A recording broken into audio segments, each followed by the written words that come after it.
Hello, I'm Eric Snodgrass, and thank you for watching today's midday Western U.S. regional forecast video brought to you by Nutrien Ag Solutions. Well, over the last 3 days, as evidenced here by this precipitation map, we can find the center of circulation of that upper level ridge. It's primarily been parked over parts of Utah, and around its periphery, as you can clearly see here, a lot of thunderstorm activity, including some big storms down here in parts of Arizona. And after a lackluster early start to the monsoon season, this ridge has actually enhanced the convection in that area. And we're going to talk about it more in just a few moments here. So I'll take those drawings off there so you can get a good snapshot again of what this precipitation looked like over the last 3 days. But the bigger issue I think we're dealing with here is all of the smoke in the western part of the United States. And I've just zoomed in here on California to show you yesterday how extensive that smoke was from several of these fires, many of which were started, of course, by lightning. But this is one of the more dense views of smoke that I have seen in a while across this part of California. Now, when we just step back, what I'm about to animate for you is kind of midday yesterday, sun setting here across the image. This is in the overnight hours. You're going to see the sun rise early this morning. As you look at this particular animation, we'll watch it again here really quickly. What I want you to notice is, first of all, you can see the smoke out west. You can see the convection coming off of the mountains. But notice right over here, all of those dark blotches, that's actually where the infrared satellite was picking up on the heat from the fires. But those big storms rolling down through the high plains coming into the Intermountain West are something to be thinking about. But you know, what I want to focus on is what you see right down here at the very end of the animation. Right there, see it? You see, that is what's left over of Genevieve. And the remnants of Genevieve are going to continue to move along the coast of the Baja and potentially get pulled up here again into this vicinity. Now, what I'm saying here is not that there's going to be a hurricane that's going to hit California, but the remnants of this system are going to move that direction. And since we're thinking about the smoke, take a look at this animation. Now, you've seen me show this many times, vertically integrated smoke, but notice where the circulation that's left from Genevieve is pulling that smoke out into this part of the Pacific. Watch it again here with me. So you'll notice two things. First of all, Genevieve is pulling the smoke around its main circulation. And second, can you see how the smoke is making its way farther to the east? Now, why this is critical is because of what we're anticipating happening with this upper level ridge. Watch it here in animation. You can see that there's a broader trough that is swept into the northwest, and the ridge is flattening out and losing a bit of its strength. In other words, this system is getting kicked on the northern side farther and farther to the east. So we're going to see the changeover in this ridge, which is going to give us major changes in our temperature and precipitation patterns moving forward. Let's take a look, though, at today's all hazards weather map. If there are a couple of areas I'm concerned about for fire threat, it's going to be here in this part of California and then in parts of the Columbia Basin. I think those two regions, which I know the National Weather Service isn't highlighting them, but the Storm Prediction Center does have critical risk out for that area. Outside of that, we still are dealing with the heat issues and also just the general air quality, poor air quality issues here across the western part of the U.S. But speaking about what's in the air, I showed you this earlier this week, and I'm going to show it to you again. This is going to be an animation of precipitable water. So those warmer colors represent the more humid air mass, and the bluer colors represent the drier air.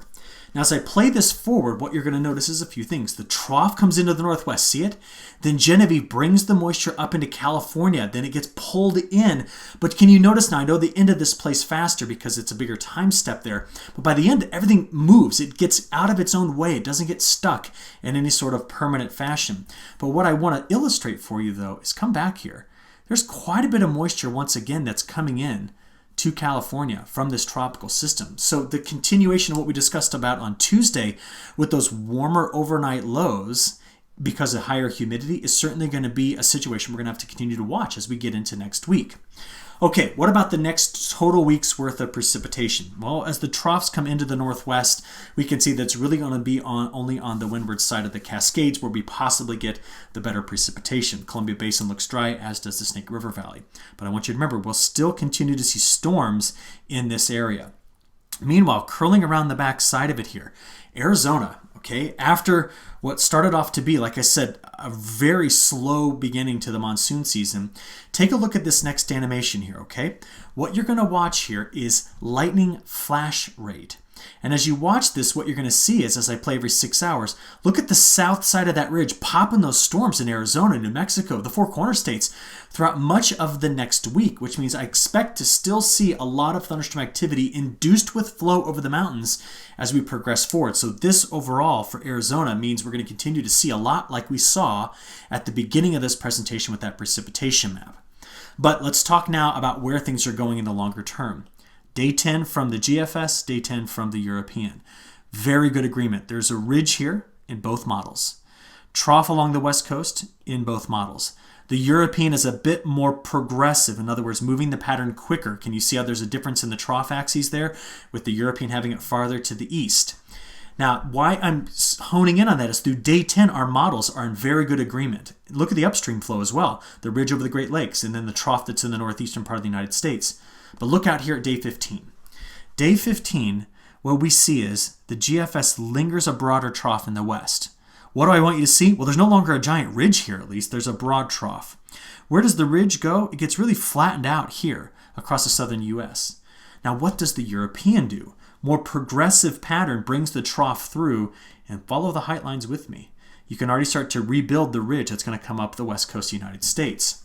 Why I think the models are struggling with this is because the North Pacific is remaining unblocked. The MJO is not staying in phase 1, 2. It's going to keep moving in phase 3 and 4. And we are right now seeing some stronger trade winds, which means La Nina starting to get its own influence. All of that put together is just that we have a lot of moving pieces and nothing is stuck in a permanent fashion, which could give us better indications of what the longer term weather is going to be. So what does this mean in terms of precipitation first? Well, in general, it's drier for the western United States, but do notice that is showing up in both models. More monsoonal flow. Where's the wetter weather going to be? It's going to be tucked into this corridor. And yes, there are differences in the southern plains, which I addressed in my southern video today. But overall, drier for the west coast of the United States. Taking it from there, and let's now talk about temperatures. We can see that along the coast, from the northern California coast through Oregon and Washington, some cooler weather. Today's max temperatures only getting into the upper 90s in the Central Valley of California is good, but it's certainly warmer to the west of there. Playing this forward, this is now how things transition on Saturday and into Sunday. So once again, we're still above average. The ridge is still there, but it's flattening out and it's broadening out. So we're not seeing the extreme heat that we saw earlier this week. Going into Monday and Tuesday, look at the warmth spread to the east. Now we go back over to what's much more seasonable in terms of our temperatures across the western United States. Still very hot in Phoenix, as you can see here. Next Wednesday, Thursday, and as you get out here toward the end of next week, we see once again, no longer those extreme temperatures. Slight warm bias, but no longer the extremes. Beyond that, now let's talk about that 6 to 10 day time period. Remember, the GFS bringing in a trough, so did the European. The ridge extended a little bit farther to the south, but spread to the east in both models, and we see that heat signature resulting in a farther to the east trajectory of that heat. But overall, across the western U.S., I don't see nearly the extremes we saw this week. And now for the big change. This is 11 to 15 day. The GFS lingering a trough back farther to the west longer, the European progressing it through the pattern faster. The European says bring the heat back in on the back side of this for September 3rd, 4th, and 5th. And the GFS says hang on a second, we're going to keep things unsettled and cool here longer and much warmer in the central plains. Major discrepancy between the models, which means we're going to watch the trend in these models throughout this weekend and we're going to report back to you early next week. I would like to give you an update though from my discussion on Wednesday if you watch my long range forecasts.